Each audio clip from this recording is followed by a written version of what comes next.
प्रिय विद्यार्थियों, नमो नमः। रुचिरा भाग 3 कक्षा 8 के अंतर्गत आजकल हम पढ़ रहे थे सावित्रीबाई फुले। पिछले 2 दिनों से आज हम इस पाठ को पूरा पढ़ेंगे। उससे पहले यदि आपने अभी तक संस्कृत शिक्षा चैनल को सब्सक्राइब नहीं किया है तो सब्सक्राइब कर लीजिएगा और साथ में बेल आइकन का बटन अवश्य दबाइएगा ताकि भविष्य में आने वाली सभी वीडियो का नोटिफिकेशन आपको प्राप्त हो सके।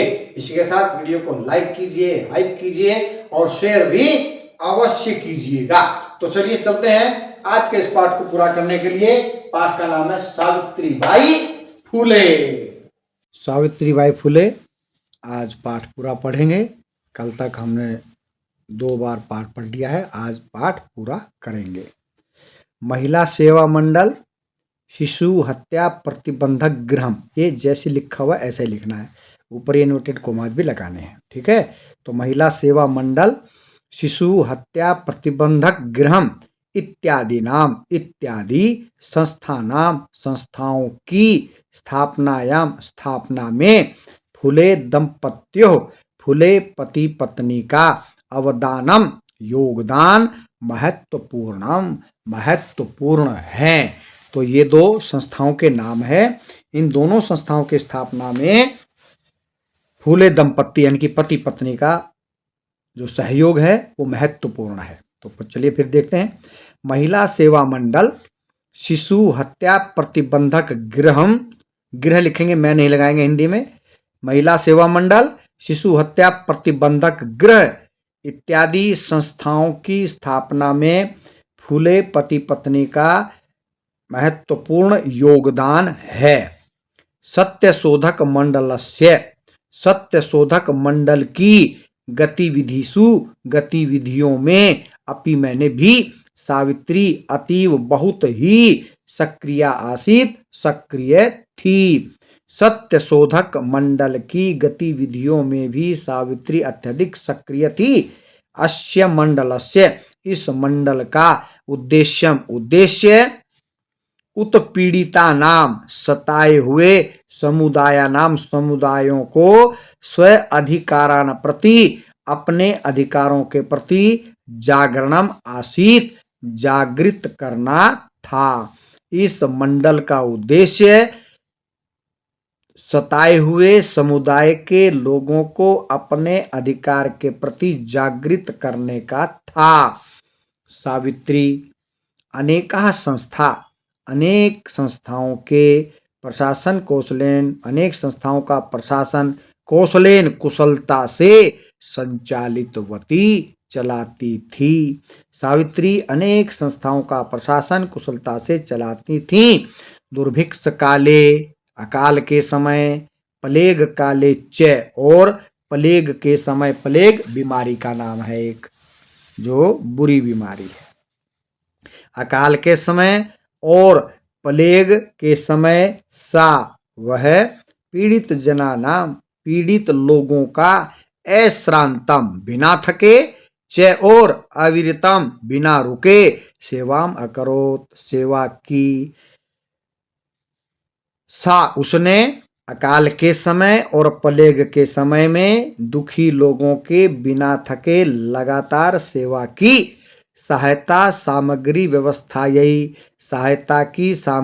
की व्यवस्था के लिए सर्वथा हर प्रकार से प्रयास किया। सहायता की सामग्री की व्यवस्था के लिए सभी प्रकार से प्रयास किया।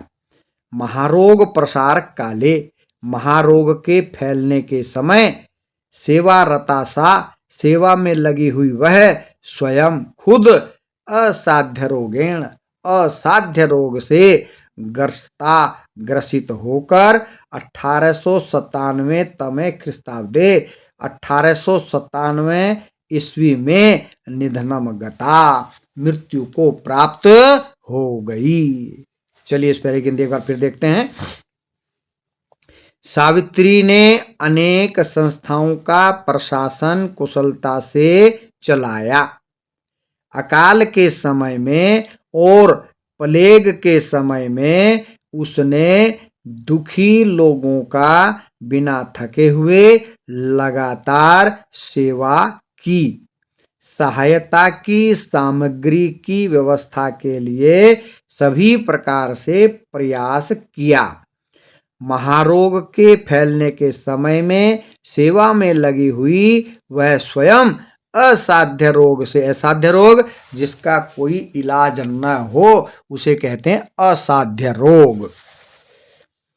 महारोग के फैलने के समय में सेवा में लगी हुई वह स्वयं असाध्य रोग से ग्रसित 1897 ईस्वी में मृत्यु को प्राप्त हो गई।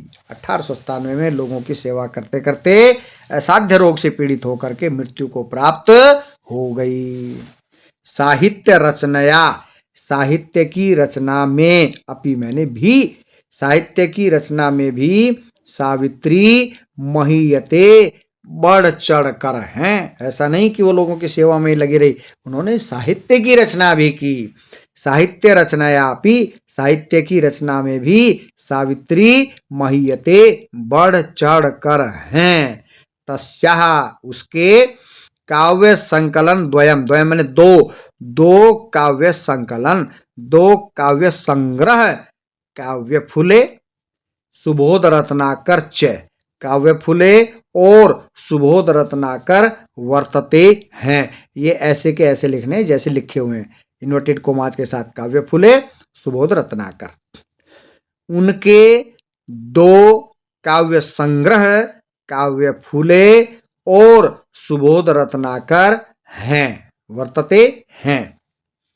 भारत देशे, भारत देश में महिला उत्थानस्य, महिला प्लस उत्थानस्य गुण संधि हो गई है, महिलाओं के उत्थान का गहन अवबोधाय, गहराई से समझने के लिए, कि महिलाओं का उत्थान कैसे हुआ उसको गहराई से समझने के लिए भारत देश में महिला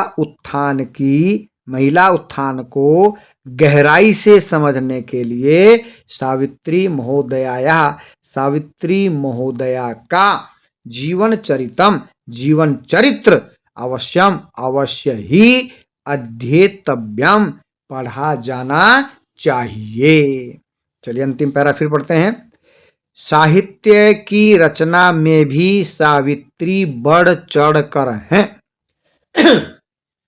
उनके दो काव्य संग्रह काव्य फुले और सुबोध रत्नाकर हैं। भारत देश में महिलाओं के उत्थान को गहराई से समझने के लिए सावित्री महोदय का जीवन चरित्र अवश्य पढ़ा जाना चाहिए। तो हमने सावित्रीबाई फुले पाठ को पूरा पढ़ लिया है, कल करेंगे इसका अभ्यास। तब तक के लिए जयतु सुर भारती।